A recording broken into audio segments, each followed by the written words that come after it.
बिस्मिल्लाहिर्रहमानिर्रहीम। अस्सलाम वालेकुम नाज़रीन, आप यूट्यूब चैनल देख रहे हैं। मैं इमरान खान हूँ। कुछ चीज़ें इमरान खान साहब ने अपनी पार्टी को बताई थी, वो तफसीलात अब सामने आ रही हैं रफ्ता रफ्ता, क्योंकि मैंने कुछ सोर्सेज से रब्ता किया, फिर उनको रिकन्फर्म किया चीज़ों को। तो एक तो इमरान खान साहब ने नोटिस लिया था, शिबली फराज साहब का एक बयान छप गया था डॉन अखबार में कि 31 तारीख की कोई ऐसी हार्ड डेडलाइन नहीं है कि 31 जनवरी के बाद मुज़ाकरात नहीं होंगे, 31 जनवरी के बाद भी मुज़ाकरात हो सकते हैं। बाद में शिबली फराज साहब ने कहा कि जी मैंने कोई ऐसा स्टेटमेंट दिया नहीं, सियाको सबाक से हटाकर डॉन ने उसको छाप दिया था। आजकल पाकिस्तान तहरीक इंसाफ में सबको इस बात की फ़िक्र रहती है कि डॉन अखबार उनके बारे में क्या लिखता है या उनकी तस्वीर छपती है या नहीं छपती, क्योंकि सब ये जानते हैं कि कैदी नंबर 804 को डॉन अखबार मिलता है और जेल के अंदर डॉन अखबार की अहमियत बहुत बढ़ गई है। और डॉन अखबार में जो है वो बड़े टेलीफोन भी जाते हैं, बड़ी सिफारिशें भी जाती हैं कि जनाब हमारी खबर जो है वो डॉन अखबार में छापी जाए और ज़रा बड़ी करके छापी जाए, ताकि इमरान खान साहब की नज़र से हमारी खबर या हम गुजर जाएं। बहरहाल इसमें जो शिबली फराज साहब है उन्होंने कहा जी कि मैंने ऐसे बात नहीं की थी, ये गलत तरीके से पेश की गई, लेकिन इमरान खान साहब ने कहा कि 31 जनवरी डेडलाइन है तो फिर है, मुज़ाकरात में इसमें कोई कमज़ोरी और लचक पैदा करने की ज़रूरत नहीं है। मेरी अंडरस्टैंडिंग है कि शायद पाकिस्तान तहरीक इंसाफ मज़ीद वक्त देगी मौजूदा हुकूमत को, और उसकी रीज़न समझ आती है ना कि जो एहतजाज का सही टाइम है वो 15 फरवरी के बाद शुरू होगा और वो फिर मार्च के आखिर तक रहेगा। इस बीच में पाकिस्तान तहरीक इंसाफ ने एक बड़ी मूवमेंट चलानी है, एक बड़ी तहरीक चलानी है पाकिस्तान में एहतजाज के हवाले से, और वो बहुत बड़ी तादाद में लोगों को लेकर दोबारा इस्लामाबाद की तरफ जाएंगे। और उसके लिए इमरान खान साहब ने कुछ और इकदाम शुरू किए हैं, वो मैं आपको आने वाले वक्त में बताऊंगा। अभी कुछ चीज़ें खुफिया हैं, मुझे उनकी इन्फॉर्मेशन तो मिली है। मोहसिन नकवी से जो पुरतपाक मुलाकातें होती हैं खैबर पख्तूनख्वा के वज़ीर आला की, उस पर इमरान खान साहब ने माइंड किया और उन्होंने कहा कि सूबा चलाने के लिए अगर इस शख्स को मिलना भी पड़े तो एहतजाजी किस्म की मुलाकात होनी चाहिए। ये जो गर्मजोशी पैदा होती है मुलाकात में, इससे कारकुनों को तकलीफ होती है। हमारे कारकुनों पे जो जुल्म और जबर हुआ है उसमें ये शख्स शामिल है और ये कत्लेआम का हिस्सा है और हमने इसके ऊपर FIR भी करवानी है। लिहाजा इससे जब भी मिले खैबर पख्तूनख्वा के लोग या हुकूमत, तो एक फासला रख के मिले और ऐसा तासुर नहीं जाना चाहिए कि जैसे बड़ी गर्मजोशी है मुलाकात के अंदर। फिर इमरान खान साहब ने शेर अफजल मरवत साहब के हवाले से, मैं अब आपको खबर दे देता हूँ क्योंकि शोकाज नोटिस जारी हो गया है, उनके हवाले से इमरान खान साहब ने कहा कि इनको पार्टी से निकाल दें। इस पे अली अमीन गंडापुर साहब ने इमरान खान साहब को कहा कि खान साहब पहले भी आपने कहा था कि इनके खिलाफ एक्शन लिया जाए, और फिर जब उस वक्त उमर अयूब साहब ने एक्शन लिया तो सारा मलबा उमर अयूब पे पड़ गया, क्योंकि आपने बाद में जो है वो कुछ सिफारिशें सुनते हुए आपने मौका दे दिया शेर अफजल मरवत को, और उमर अयूब के ऊपर बहुत मलबा गिरा था, उनकी बड़ी बदनामी हुई थी और सोशल मीडिया पे उनकी बड़ी तबाही फिर गई थी। तो इस पे इमरान खान साहब ने कहा कि अब ऐसा कुछ नहीं होगा, आप लोग फौरी तौर पर शोकाज नोटिस जारी करें और उनको पार्टी से निकालें। ये जनाब अब तक की सूरत हाल में इमरान खान साहब का ये हुक्म है। शेर अफजल मरवत साहब के लिए मैं कोई अच्छा फील नहीं कर रहा, उसकी वजह यह है कि इन्होंने बड़ी मेहनत की है, बड़ा जोर लगाया है। बेशक पार्टी के कुछ लोग उनके बारे में ये बयानियां रखते हैं, और मैंने एक अदा बताया भी पिछले दिनों कि कुछ लोगों का ये दावा है कि शेर अफजल मरवत साहब जो है उनको फ्री हैंड मिला था और हमें फ्री हैंड नहीं मिला था। ये बात अपनी जगह पे, लेकिन फिर भी अगर आप उनकी उन दिनों की कारकर्दगी देखें और भाग दौड़ देखें तो शेर अफजल मरवत ने भाग दौड़ तो की है, और वो एक जरूरतमंद आदमी है और वो एक हिम्मत वाला आदमी है। लेकिन शेर अफजल मरवत साहब ने पार्टी के अंदर इतनी ज़्यादा लड़ाइयाँ की हैं और उनकी अपनी एक शख्सियत ऐसी है, वो किसी न किसी पंगे में या फंस जाते हैं या फंसा दिए जाते हैं या अपनी वजह से फंस जाते हैं। बहरहाल इस वक्त सिचुएशन उनके लिए इतनी अच्छी नहीं है।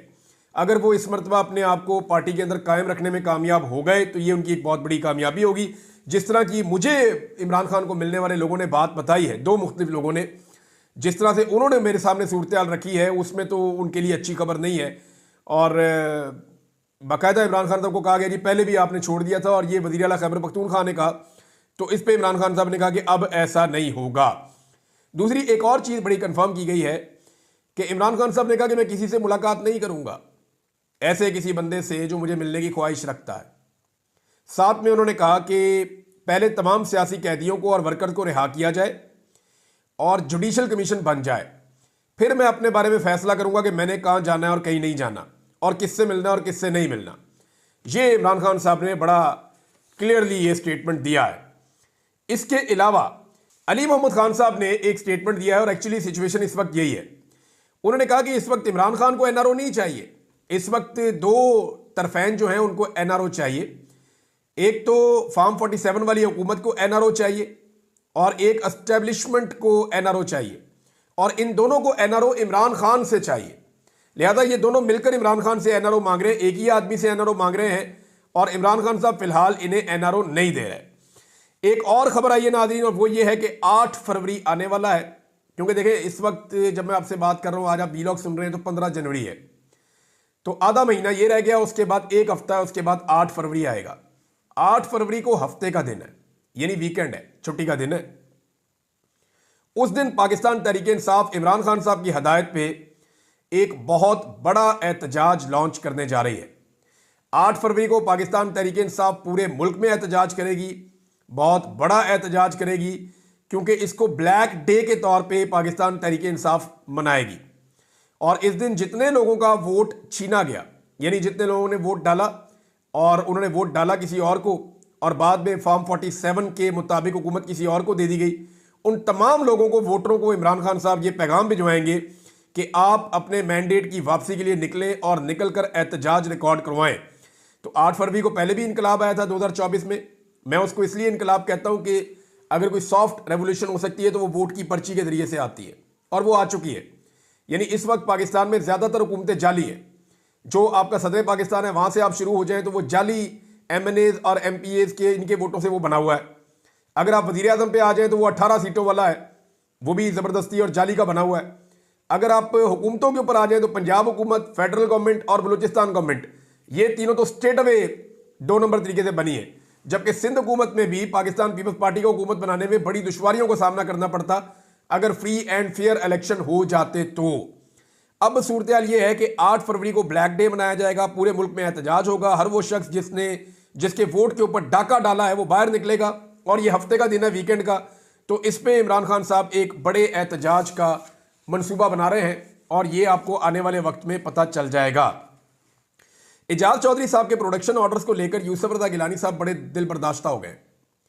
यानी पहले उन्हें खुद ही इशारा दिया गया, ठीक है आप ये कर सकते हैं, और इशारे के बगैर तो आपको पता है ये निज़ाम कोई काम नहीं करता, चाहे पीपल्स पार्टी है, चाहे पीएमएल है, चाहे सदर है, चाहे वजीर आजम है, ये सारे तुफैलिए हैं। ये एस्टेब्लिशमेंट के तुफैल इक्तदार में आ गए हैं, क्योंकि एस्टेब्लिशमेंट का इमरान खान के साथ झगड़ा था, तो इमरान खान के झगड़े से फायदा उठाते हुए इन्होंने एस्टेब्लिशमेंट के तुफैल हुकूमतें ले ली हैं। कोई सदर बन गया, कोई वजीर आला बन गया, कोई वजीर आजम बन गया, और कोई वजीर बन के बैठ गया, और कोई प्रोटोकॉल्स वैसे ही इंजॉय कर रहा है। तो ये जो तमाम लोग हैं ये बगैर इशारे का कोई काम नहीं करते। अब गिलानी साहब बहुत दिल बर्दाश्त है कि जनाब पहले हमें ग्रीन सिग्नल दिया गया, उसके बाद जब मैंने प्रोडक्शन ऑर्डर जारी कर दिया एजाज चौधरी का तो मुझे शर्मिंदा करवाया जा रहा है। एक जो सुपरिटेंडेंट ऑफ जेल है वो मेरी बात नहीं सुनता, ऊपर से उन्होंने लेटर भी जारी कर दिया, जनाब जाओ जाके जो है वो महकमा दाखिला से बात करो, होम डिपार्टमेंट से, उसके बाद हमारे पास आना। तो चेयरमैन सेनेट की औकात इतनी रह गई है कि वो अपने आईने पाकिस्तान और कानून के मुताबिक वो अपने प्रोडक्शन ऑर्डर जारी करता है, जैसे कि हमेशा होते रहे। शहबाज शरीफ के लिए जारी होते थे, वो पहुंच जाते थे असेंबली। हमजा शहबाज के लिए हमेशा प्रोडक्शन ऑर्डर जारी होते रहे, परवेज इलाही पंजाब में करते रहे, स्पीकर थे, वो पहुंच जाते थे असेंबली। लेकिन यहां पे जो चेयरमैन सेनेट है उनके जो प्रोडक्शन ऑर्डर उन्होंने जारी किए उनको रद्दी की टोकरी में फेंक दिया मरियम नवाज ने, और उन्होंने जनाब एजाज चौधरी साहब को सेनेट के इजलास में नहीं आने दिया। अब वो बड़े दिल बर्दाश्त हैं, वो वहां पे आए भी नहीं दोबारा, और उन्होंने ये शिकायत की है। तो मोहसिन नकवी ने मेरी इतला के मुताबिक उन्हें यकीन दहानी करवाई है कि जनाब आपके प्रोडक्शन ऑर्डर पे जो है वो जल्द अमल दरामद हो जाएगा, आपको हम ज्यादा देर तक शर्मिंदा नहीं करवाएंगे। अब नाज़रीन अजीबोगरीब खबरें रोजाना आती हैं, उनमें से एक बहुत अजीबोगरीब खबर मेरे पास है, वो पहले मैं आपको बता दूं, वो ये है, और ये खबर दी है 2 लोगों ने। एक तो फैसल चौधरी साहब है, इमरान खान साहब के लॉयर, और दूसरा कमल शोजब साहिबा। ये बताते हैं जी कि 9 मई के जो गवाहियां पेश की जा रही हैं और जो शवाहिद पेश किए जा रहे हैं उनमें एक सील पैक, सील बंद, यानी उसको कहते हैं, वो एक लिफाफा होता है प्लास्टिक का, उसके अंदर सील कर देते हैं ना चीज़ों को, तो ये सबूत पेश किए जाते हैं।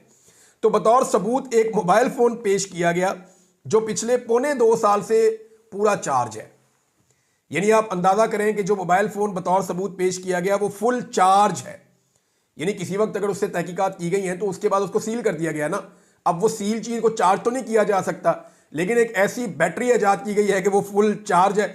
इससे पहले हम लतीफे सुनते रहे हैं कि पुलिस वाले मेज के नीचे छुप गए, पर्दे के पीछे छुप गए, कुर्सी के नीचे लेट गए, और पुलिस वालों ने वहां पे लेट के छुप के 4 खुफिया बैरियर्स पार करके सलमानी टोपी पहन के उन्होंने आके इमरान खान साहब का सारा मनसूबा सुन लिया। तो मजायका खेज किस्म के स्टेटमेंट ये पहले भी देते रहे हैं। कोई शवाहिद 9 मई के ऐसे अब तक जमा नहीं करवा पाए जिनके बदौलत या जिनकी वजह से इमरान खान साहब को फिक्स किया जा सके, और कोई एक ऐसी गवाही भी इनको अभी तक नहीं मिली। यानी इतने सारे बंदे जो हैं वो मिलिट्री कोर्ट से उनको सजाएं हुई हैं, और मिलिट्री कोर्ट जितनी मुतनाज़े बन गई हैं, यानी मुझे हैरत हो रही है कि अपने बनाए हुए आईनी बेंच के अंदर मिलिट्री कोर्ट को वहां डिफेंड करना मुश्किल हो गया। वहां पे जो जजेस सवालात उठा रहे हैं, ख्वाजा हारिस साहब जवाब ही नहीं दे पा रहे, एक सवाल का जवाब ठीक नहीं आ रहा। यानी वहां पे सवालात किस नौयत के उठाए गए, आप हैरान हो जाएंगे कि जनाब इससे पहले और बहुत सारी चीजें वो मिलिट्री कोर्ट में क्यों नहीं गई। बहुत सारे केसेस जजों ने निकाल के सामने रख दिए और उसका किसी के पास कोई जवाब नहीं था। तो टेक्निकल चीजें बहुत सारी निकाल के रखी, बहुत सारी पुरानी मिसालें निकाल के जजों ने सामने रखी।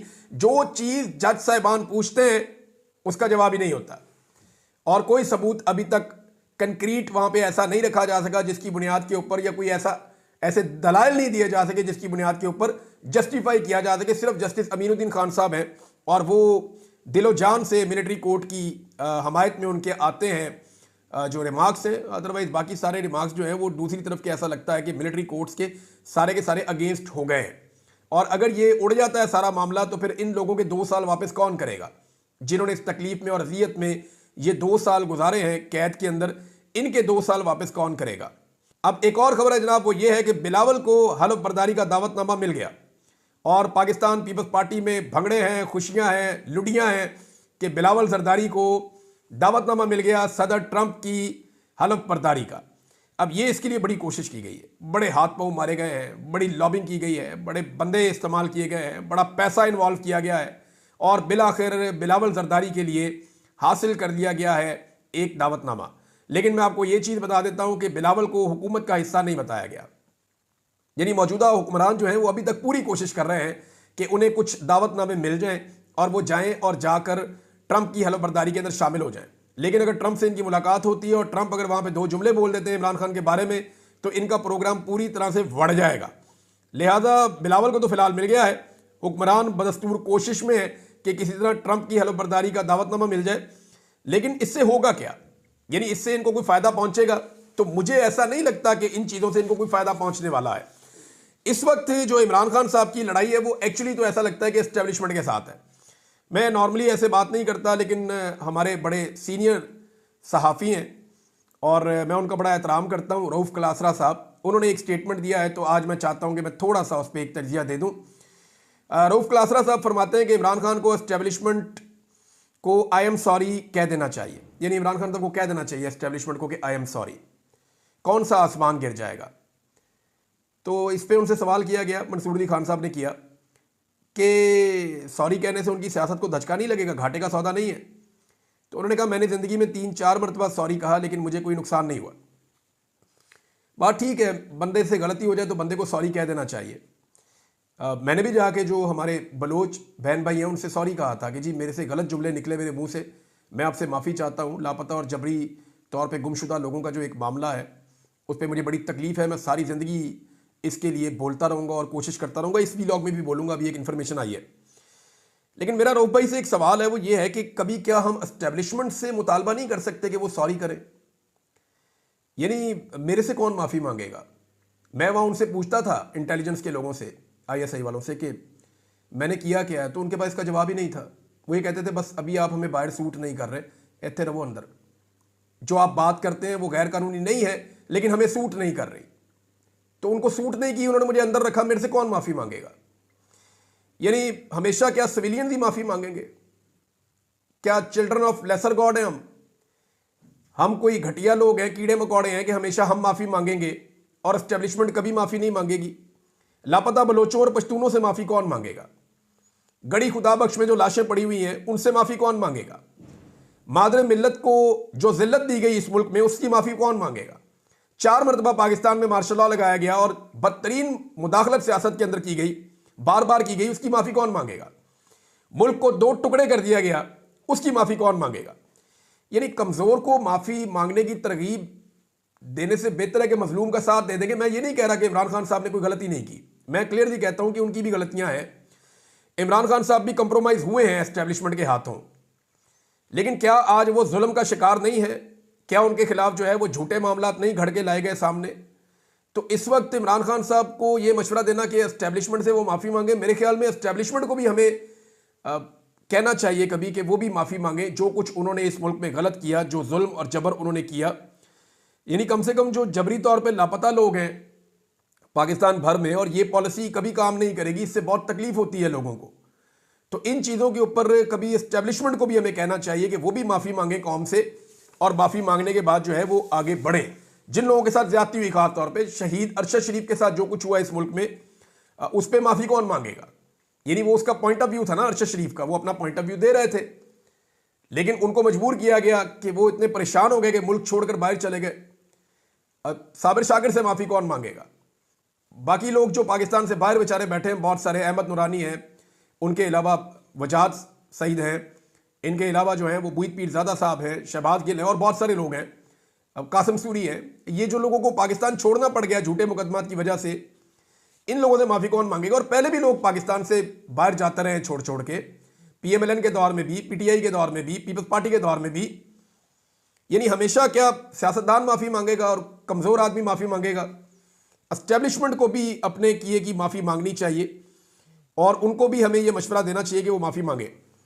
सेनेटर कामरान मुर्तज़ा साहब ने एक स्टेटमेंट दिया बलूचिस्तान के हवाले से, और ये बहुत इंपॉर्टेंट है। उन्होंने कहा कि बलूचिस्तान में लोगों को उठाए जाने का अमल तेज हो गया है। गैर कानूनी तौर पर लोग उठाए जाते हैं जिनका इल्ज़ाम सिक्योरिटी फोर्सेस पर लगता है। यानी इल्ज़ाम तो सिक्योरिटी फोर्सेस पे आता है, डायरेक्टली उनकी फैमिलीज कहती हैं।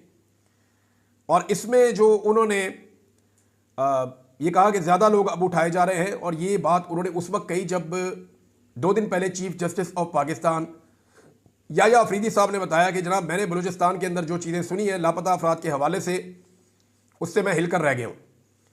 और साथ ही जो है वो सेनेट के अंदर एक सेनेटर ये स्टेटमेंट दे रहे हैं कि बलूचिस्तान से लोगों को अगवा करने का सिलसिला पहले से ज़्यादा तेज़ हो गया है। तो इन चीज़ों को अगर आप इकट्ठा करें तो पाकिस्तान कोई दुरुस्त सिमत में तो नहीं जा रहा। चीफ जस्टिस एक चीज़ पे नोटिस लेना चाहते हैं, और दूसरी तरफ जो है वही चीज़ पाकिस्तान में बढ़ती चली जा रही है। नाज़रीन, मरियम नवाज साहबा के विजिट जो है वो बड़े मकबूल बनाने की कोशिश की जा रही है, और ये कहा जा रहा है कि बड़ी पॉपुलैरिटी है। तो एक्चुअली ये 200-250 लोग होते हैं टोटल। अगर आप 100 बंदा भी ऐसा इकट्ठा कर देना, झुमकट्टा सा बना दें, और कैमरे को उनके सरों के एंगल के ऊपर लाके थोड़ा पीछे रख के ऐसे फेरें, तो ऐसा ही लगता है कि जैसे लाखों लोग खड़े हुए हैं। हालांकि वो बहुत थोड़े से लोग होते हैं, अगर आप गिनती भी कर दें तो आपको पता चल जाएगा। तो सरकारी बंदे इकट्ठे किए जाते हैं, कोई पुलिस वाले इकट्ठे किए जाते हैं, कुछ सादा कपड़ों में बंदे होते हैं, कुछ ज़ाती मुलाजमीन होते हैं, कोई मकामी सियासतदान होते हैं, कोई 10-15 तालिब इल्म भी होते हैं। तो उनके साथ जपियाँ डाल के जो है वो ये तस्वीरें और वीडियोज़ वायरल की जा रही हैं। ये हो क्यों रहा है? देखिए, मैंने एक वीडियो देखी जिसमें ज़रताज गुल वज़ीर जो है वो भी तलबा से मिल रही हैं, और उनके वो तलबा अपने कपड़ों पे उनसे दस्तखत करवा रही हैं और इमरान खान के नारे लगा रही हैं। फ़र्क यह है कि ज़रताज गुल के लिए बच्चों को छुट्टी नहीं दी जाती। नंबर 2 है कि उन बच्चों को कंट्रोल करने के लिए कोई सिक्योरिटी मौजूद नहीं थी। तीसरा, अगर आप बच्चों के चेहरों के ऊपर फ़र्क देखें तो बच्चे खुशी के साथ खुद नारे लगा रहे थे, खुद आकर ये चीज़ें कर रहे थे। मैं अभी आपको फिर ये कहता हूँ कि ये टिकटॉकर्स जितने मर्जी ड्रामे कर लें, इस वक्त आज़ादाना माहौल में इनकी औकात ये है कि ये पूरा टब्बर मिलकर अंदरून शहर के अंदर लाहौर में, क्योंकि मैं यहाँ लाहौर का रहने वाला हूँ, तो मैं लाहौर में आपको ये चैलेंज कर देता हूँ, और खुला चैलेंज है कि अंदरून शहर के अंदर ये पूरा शरीफ खानदान का टब्बर मिलकर 1 हफ्ता जोर लगाने के बाद, सरकारी वसाइल इस्तेमाल करने के बाद एक जलसा कर ले, और उसके बाद सिर्फ आलिया हमजा को 1 दिन दे दें 24 घंटे का फ्री हैंड, और फिर आपको पता चल जाएगा कि आपकी मकबूलियत कहां खड़ी है। इस खानदान ने लाहौर तक के अंदर अपनी सियासी कब्र खुद खोद दी है, और अब आम आदमी और नौजवान नस्ल इनके साथ बिल्कुल नहीं है। पहले नाज़रीन मुझे समझ नहीं आ रही थी कि ये एक्चुअली ये ऑप्टिक्स क्रिएट क्यों कर रहे हैं। ये चीज़ें तो जाके इलेक्शन के करीब की जाती हैं। ये अचानक से मरियम नवाज को क्यों लॉन्च किया गया है?